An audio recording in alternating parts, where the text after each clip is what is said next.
A lot of people don't understand how deep it is with astrology and the ancients, and that everything that they did was based on astrology. And really, up until the medieval times, everything that the people did, even in England and Europe, was based on astrology. And as I will show you in the upcoming videos, how basically everything is dealing with astrology and based off of that when you really begin to understand. So, this video is no different. Uh, but people need to understand the aspects of Osiris as well as these other deities that we know are equated with Osiris and why it all come together and makes sense. So most Christians believe when we talk about Osiris that we basically worship Osiris. When we talk about these Egyptian gods, we basically worship them. We chose to choose Egyptian gods over Jesus Christ and the prophets in the Bible, and that all this stuff is basically, just us accepting Egyptian stuff over biblical stuff when we clearly have proof of the Egyptian stuff and no proof of the biblical stuff. Now, if you watch the videos, of course, you understand now that when we're talking about Osiris, when we're talking about these gods, that they represent different aspects of reality that exists. So with Osiris, he represents many things, as we'll get into in this video. Not just the backbone, not just agriculture, but many spiritual things, as well as the other Egyptian gods. But of course, when we go into Christianity, Jesus is supposed to be a real man that existed. Moses is supposed to be a real man that existed. And a lot of people don't understand the esoteric background behind these characters and what they really represent. Only with the ancient Egyptians and other, ancient cultures, we see that they created these beings, but they did not hide the aspects of which they belong to. They made them to help teach about these aspects and to get people to understand what these things represent. And to better get people to understand is to create stories around them. So if you're not into that understanding, you need to understand that first, before we get into everything. This is going to be a very good, very deep video, and you're going to learn a lot. It's going to connect a lot of dots for you guys. So now we heard the story of Osiris. So we know it's metaphorical. You have, depending on which version of the story that you have heard or read, you have Osiris. We know Set chops him up into 13 pieces. 12 pieces are found. One is not, and that's his penis or the phalanx. And we know that Isis and Nephthys goes out and finds these pieces. And Isis hovers over him as a hawk and makes his penis grow and impregnates herself and gives birth to Horus. And you also have the story where, they go out and find him and he becomes the god of the underworld. Basically, in both stories, you have to understand the whole aspect of god of the underworld and what does that mean. So when we look at Osiris and we look at Osiris in the underworld, this is what we usually see. And this is from the Book of the Dead with Ani. And we see Osiris in the underworld, and we have so many references to Osiris in the underworld. But this depiction here is basically this. And we see this and we see the zodiac. So while we have the representation of Jesus, and we understand Jesus means he represents a few things, Jesus himself alone represents the sun. He represents you as well. So does Osiris represent us and the sun as well. But Osiris alone represents the sun. He also represents all 12 signs of the zodiac. The disciples for Jesus represents the 12 signs of the zodiac. And how Osiris represents the entire zodiac is because he was chopped up in 14 pieces. 13 pieces were found. Those 13 pieces represent the 12 signs of the zodiac, and Osiris being the sun as well, the sun as well. The piece that was missing, of course, represents the phalanx. And of course, the phalanx represents the sun, the obelisk. So when you go back and you look at the obelisk and all the depictions of it and what it represents, it's a representation of the sun. So we know Osiris also represents the Jed. And the death of Osiris is called the fall of Osiris. It represents his fall. Do you think it's a coincidence that when you die, we say, you fall when you die? When a soldier dies, we say we have a fallen soldier. And we also have a season called fall. And what happens during the fall? The leaves basically die, they fall off the tree. So again, we have to understand it's not a play on words and that these words, it means something for a reason. So Osiris representing agriculture and representing growing the crops and nature and everything like that. Uh, this representation of his fall is giving you exactly that understanding of the fall. So this relief right here is called the fall of Osiris or the rising of Osiris. But all it is this. It's the fall equinox or the autumn or autumn equinox. Ra represents the rising sun, Atum the setting sun. Combined, you get Re Atum, who passes through the underworld every night. So when we see the cross of the zodiac, the vertical line represents the rise or fall. The horizontal line represents life and death. Rise is life, fall is death. So underneath this line represents the underworld, which is showing you that Osiris is the god of the underworld. When you see the depiction of Osiris being laid out, it's representing that justice, horizontal line across the zodiac.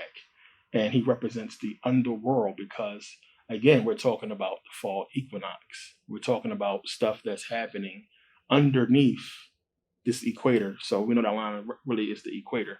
Things that's happening during this time is what Osiris is representing.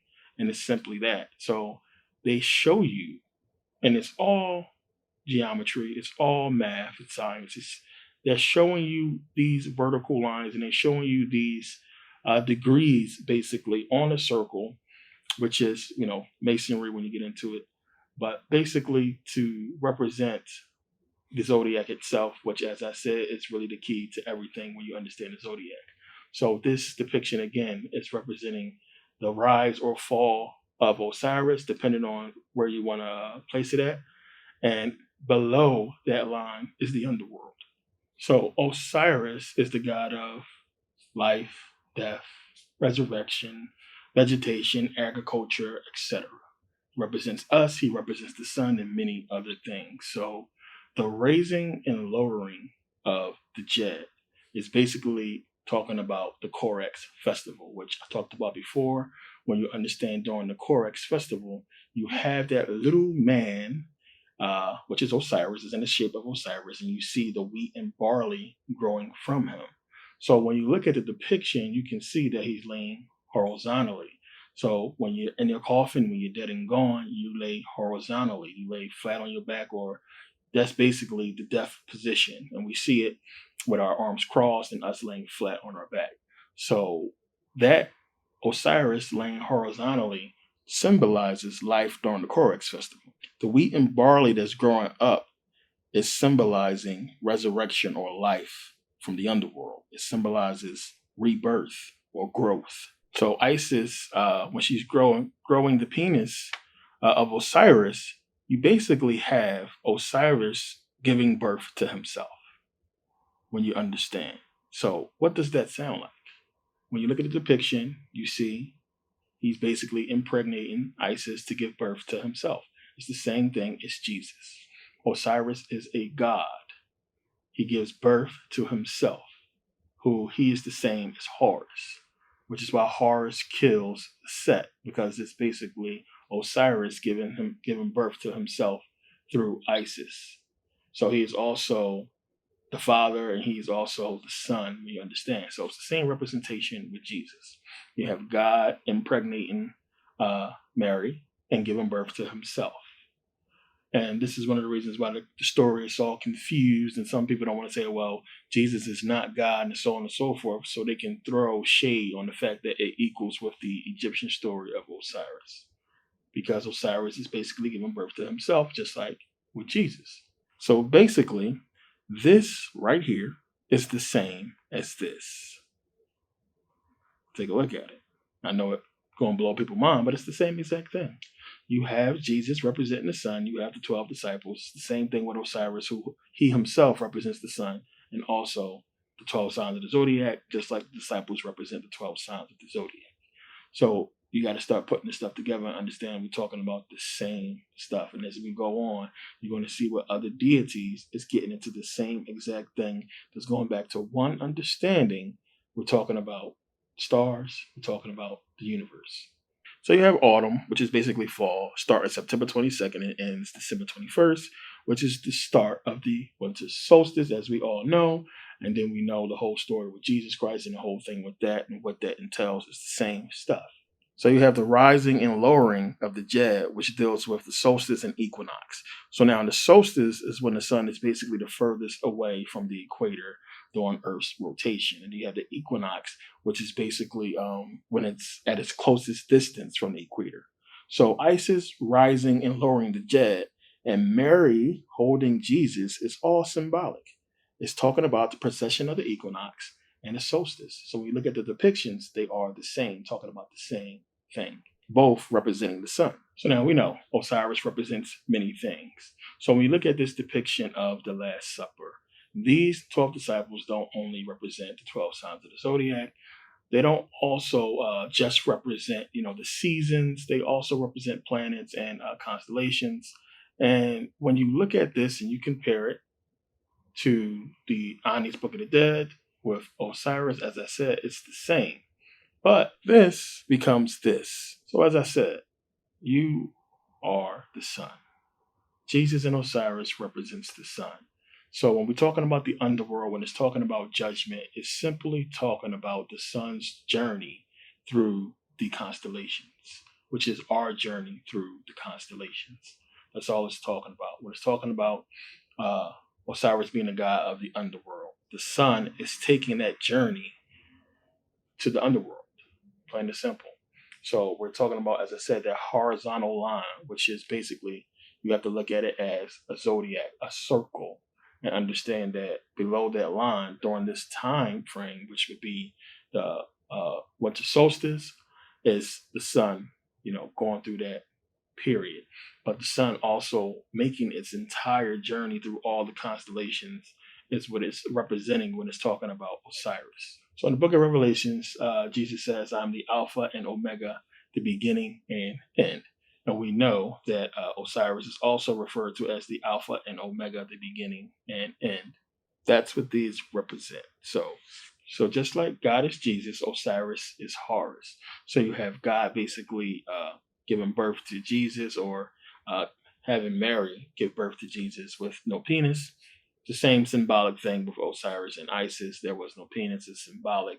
And it's the same exact thing when you really look at it. So get that understanding. Same thing. Same beings we're talking about, same situation with the sun, same thing with the zodiac.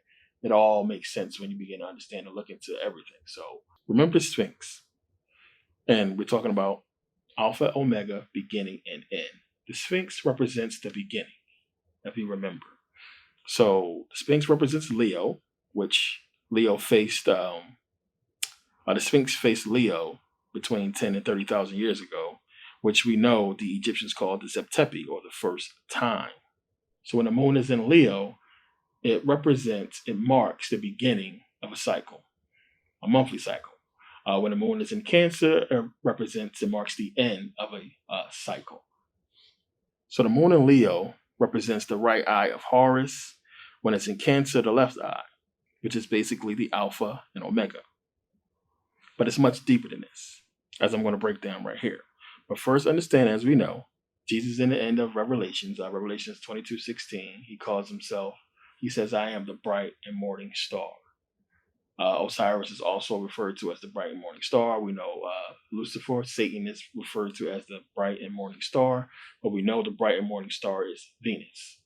And in the Bible, in the NIV, they made sure that they put that Lucifer as the bright and morning star. And as I said, we know Venus represents the bright and morning star, but a lot of people had no clue that Jupiter is also referred to as the bright and morning star. Now, again, all this stuff is going to come together in a second, but my main goal is to get you guys to understand that these things that we're talking about, as I alluded to in the beginning, when we're getting into Osiris, these main guys are all talking about the same thing. When we get into Jesus, when we get into God, when we get into Horus and Osiris, we're talking about the same exact stuff.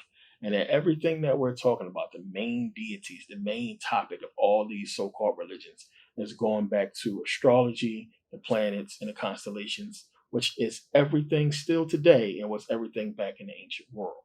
Now, as I said, many people have no clue as Jupiter being the bright and morning star. Now, it says in Job 38:7, it says, when the morning stars sang together and all the children of God shouted for joy, implying what? That there's more than one morning star. Now, Jupiter would naturally not be looked at because, it's the biggest planet, it's the big dog. So people not look into it as, the bright and morning star. It's like, okay, well, if Jupiter was this bright star, you would think we would see it much more than Venus, since it's, small. You got to understand the importance of Jupiter. Albert Pike said this: his power was symbolized by an eye over a scepter. The sun was termed by the Greeks the eye of Jupiter and the eye of the world, and his is the all-seeing eye in our lodges. And Osiris was invoked as the god that resides in the sun and is enveloped by his rays, the invisible and eternal force that modifies the sublunary world by means of the sun. Let's just go back to Greek mythology, where you have the Greeks using the planets and basically identifying them as gods, as I talked about before. So you have Jupiter being this, all-powerful god, which would be the Roman equivalent to basically Kronos or Saturn or God or Zeus. When you start breaking all this stuff down, it's talking about the same thing. You have the Greek version, you have the Roman version, and you go back to ancient Kemet, it's talking about the same stuff. And it's one of the reasons why I said before, when the Romans conquered the Greeks, why did they continue Hellenization? Why did they continue these customs? They just changed the names of these gods. Why would they continue on with this whole ideology, which is basically Greek mythology, but make Roman mythology corresponding to these same Greek beings? That tells you it means something for them to take it. And then once again, they took it again and gave us, biblical religion as we know today. So it's coming from the same stuff. Now, when Jesus was born, there were 3 stars. And we know about the wise men, or the magi, who basically followed the 3 stars. So you got to understand what it's talking about here. 3 stars. One of those stars is basically Regulus. The other 2 is Jupiter and Venus. Now, the key to this whole thing is in the wording, is in how it's said. So if you look at Isaiah 14:12, we know it's talking about how you have fallen from heaven, a morning star, referring to Lucifer. And we know how art thou fallen from heaven, O Lucifer, son of the morning. Same type of situation. But again, you also have Jesus saying in Revelations that I am the bright and morning star. So what does that mean? Bright and morning star. That's 2 things. When you see the word and. So bright and morning star. So you have Regulus, when he's talking about the bright and morning star, it's talking about Jupiter and Venus, which is the bright and morning star. So there's only one thing he could be referring to, of course, as I said, when Jesus was born, 3 stars. Jesus is talking about his birth. He's giving you an identity, a clue to who he is. So if he's saying he's the bright and morning star, the only way we can go back and figure out what that corresponds to is his birth, which we have a bright and morning star. Now we're talking about in real life here, when you put it together. So there's only one time of year that Jesus could have been born, and that's in June. This is why you see so much of the talk about, Christmas is a sham. Jesus wasn't born in Christmas. He had to be born in June. There's no way in the world, in December, you're going to be outside at night, giving birth to a baby. And none of it makes sense to astronomers when you start looking at, the stars and what could it possibly have been talking about with the 3 stars being in the sky. So the clue, again, is in the wording, bright and morning star. So you have Jupiter being the brightest planet in the night sky. That's the bright star. You have the morning star, the bright star, Jupiter, the morning star being Venus, which is the first star, first light you see. If you're observing in the morning, you're going to see the light of Venus. So the thing is, between June 17th and the 30th, you have, during this time of the year, you have Jupiter and Venus come so close together where it looks like they're touching. It looks like one huge star. because they're so close together, far as looking at conjunction. So you have them come so close together, and it looks like one bright star. So when he says, I'm the bright and morning star, it's referring to Jupiter and Venus. So Venus is Lucifer, the light bringer. Easy to put together. Why? So Jupiter is God. So you have Venus, Lucifer, Jupiter, God. The Romans call Jupiter the father of gods and kings. And we know Lucifer is Venus. Venus is Lucifer. Lucifer is the light bringer. And you can make that connection easily understanding that the first light we would see, or the light bringer we would see, would be Venus in the morning. So Lucifer, son of the morning, which is light of the morning. Lucifer, the light bringer. It's easy to put this stuff together as it's corresponding to planets and constellations and what have you. But the Romans called Jupiter, as I said, the father of gods and kings. So you had Julius Caesar and you had Augustus, who both said that Jupiter was their father and Venus was their mother. So Jupiter, being just this, the biggest planet, was of course going to be put in that same realm as gods and kings. We talk about Saturn a whole lot, but more than Saturn, we see the worship of Saturn all the time, but more than Saturn, Jupiter is worshipped more in secret. Jupiter is the main god, it's the big god. But you have Julius Caesar being born in July, and during that month, it's when you have to the east of Jupiter this alignment with Venus, which is one of the reasons why he said what he said about being father and mother.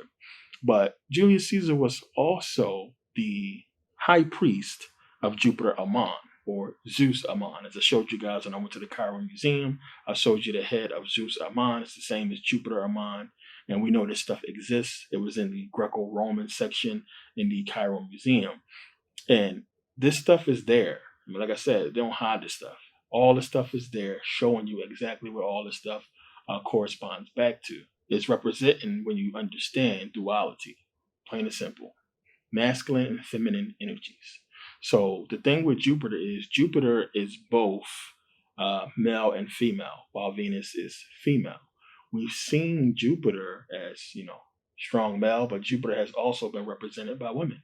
Isis, Ishtar, Tammuz, all representing Jupiter, as well as Jupiter being this strong, dominant, masculine force. These three are all the same by different names. It's giving you androgyny. It's giving you the masculine and feminine energies, the yin and yang that make up us, but also all going back and referring to the sun, the moon, so on and so forth. This is all the same stuff in different aspects. As I said, Lucifer has many different aspects. Satan has many different aspects. So does God, so does Jesus, so does Osiris, and all these beings are all going to be corresponding and going back to each other, giving you different understandings and different aspects of what they represent, basically during different times of the year. It's that simple. During different transitions through the zodiac. Still corresponding with the sun, still corresponding with us, being the sun in our same masculine and feminine transitions that we have when we are basically going through the cycle of the zodiac representing all of us. And all of us understanding that in different incarnations, you went through the zodiac. So you had to go through the whole cycle. Think about the sun going through the whole cycle of the zodiac, and then your energy, your soul or spirit experiencing different energies during different times at different periods when the sun is in different constellations of the zodiac. And then you come full circle and you have all these experiences, which goes back to the nine. As I said, we are the nine, all of us, born in the 1800s, born in the 1900s, we are the nine, representing the completion of us going through all the cycles of the zodiac and coming back full circle. And now we have the opportunity in this incarnation of moving forward if we can unite the masculine and feminine energies and not, escape the will of reincarnation and everything that entails. Because, of course, there's no way of knowing. We don't know, what's going to happen if you don't. As I showed you guys in that video, the power of nine, is understanding how everything that has been happening is corresponding with this astrology, is corresponding to what the ancients have, researched and talked about for thousands of years on this planet. So now we know Lucifer is a god, Osiris is a god, Satan is the god of this planet, as the Bible tells us, and Osiris and Lucifer are basically, representing the Alpha and Omega. Osiris and Jesus, Alpha and Omega. It's all the same stuff, as I said, when you get into it. So you have to understand Lucifer. The literal translation, the Greek translation of Lucifer means phosphorus. And that would be the Latin to Greek translation. So H.P. Blavatsky tells you like this. She says, and now it stands proven that Satan, or the red fiery dragon, the Lord of Phosphorus, and Lucifer, or light bearer, is in us. It is our mind. Think about that. What does that mean? It is in us. It is our mind. And there are many comparisons between Satan, Lucifer, and phosphorus. If you look, you're going to see a lot on what that all entails. But phosphorus is a key element that's essential in all life forms, plain and simple. Without phosphorus, we wouldn't be able to basically exist energetically under the sun. It is phosphorus that allows us to deal with the sun, period, on every single level. It is phosphorus. Phosphorus is super important in ATP, which is adenosine triphosphate, DNA and RNA. It's in our DNA, it's in our RNA. It's ADP, which is going to be transferring the energy and putting it where you need the energy at. Super important is phosphorus. And when phosphorus is mixed chemically with oxygen, you get phosphate. So you have phosphorus and you have phosphate. These are two essential, important elements in the building blocks of life, plain and simple. So you have the alpha and omega at the beginning and end, corresponding with Osiris, Jesus, Satan, God, whoever you want to put it with. So now you have phosphorus exists in soil, it exists in rocks. Phosphate is an electrically charged particle. Now, those particles act as organic or inorganic fertilizers in soil and, basically coming from the rocks. Phosphate fertilizers are basically super vital to agriculture. And when you look at this phosphorus and phosphate cycle, you can see that, they are everything, because phosphorus and phosphate allows us, as I said, to organically deal with light and, as our energetic self. We couldn't exist without phosphorus. So as I said, it's essential to agriculture, and we can see clear as day who is the god of agriculture.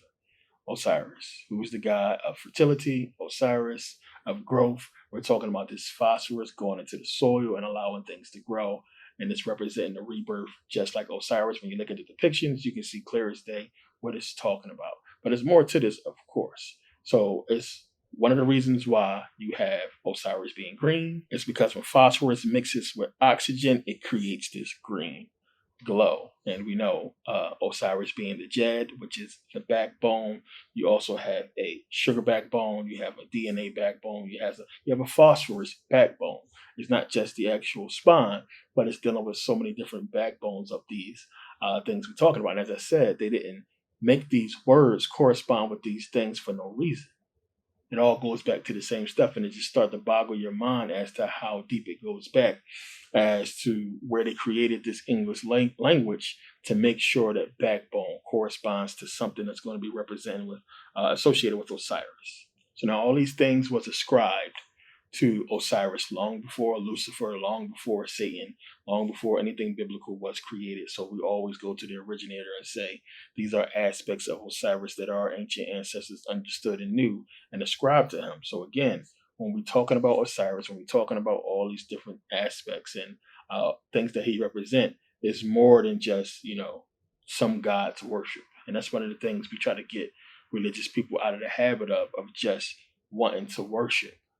Understand. I always get that question from Christians. If we don't worship Jesus, who do we worship? I don't want to worship Osiris. I don't want to worship Isis. And they look at this stuff, oh, y'all worshiping cows and goats and all this kind of stuff. And they look at this stuff as being silly, yet they don't think it's silly to, worship a man that, you can't prove he exists, that supposedly walked on water and all the other goofy shit that we see in the Bible. Um, it's crazy. But another one of the reasons why I wanted to put this out was to get you guys into this understanding so you can be ready and have this knowledge to defend what you believe or what you know to be true. And you got to just, you know, understand. There's a lot of people that's on YouTube that's giving y'all false information about Osiris.